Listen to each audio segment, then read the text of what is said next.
लबनान में भी इसराइल की जानिब से ज़मीनी और फ़िज़ाई जारहत का सिलसिला जारी है। सहूनी फोर्सेस ने लबनान के इलाके देबी बाहिन में बमबारी कर दी। मीडिया ज़राए के मुताबिक फ़िज़ाई हमले शहरी आबादी के करीब किए गए। उधर हिज़्बुल्लाह ने सहूनी जारहत का भरपूर मुकाबला करने का दावा किया है। लबनानी मज़ाहमती तंजीम की जानिब से यहूदी आबादकारों और मिसाइलों की बरसात की गई है।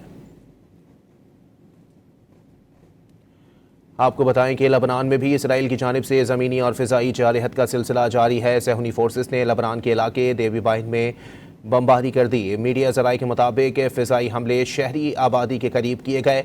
उधर हिज़्बुल्लाह ने सहूनी जारहत का भरपूर मुकाबला करने का दावा किया है। आपको बताएं कि लबनानी मज़ाहमती तंजीम की जानिब से यहूदी आबादकारों पर मिसाइलों की बरसात की गई।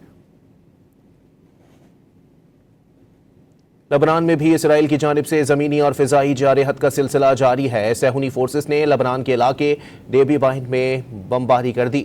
मीडिया ज़राए के मुताबिक फ़िज़ाई हमले शहरी आबादी के करीब किए गए। उधर हिज़्बुल्लाह ने सहूनी जारहत का भरपूर मुकाबला करने का दावा किया है। लबनानी मज़ाहमती तंजीम की जानिब से यहूदी आबादकारों और मिसाइलों की बरसात की गई है। आपको बताएं कि लबनान में भी इसराइल की जानिब से ज़मीनी और फ़िज़ाई जारहत का सिलसिला जारी है। सहूनी फोर्सेस ने लबनान के इलाके देबी बाहिन में बमबारी कर दी। मीडिया ज़राए के मुताबिक फ़िज़ाई हमले शहरी आबादी के करीब किए गए। उधर हिज़्बुल्लाह ने सहूनी जारहत का भरपूर मुकाबला करने का दावा किया है। आपको बताएं कि लबनानी मज़ाहमती तंजीम की जानिब से यहूदी आबादकारों पर मिसाइलों की बरसात की गई।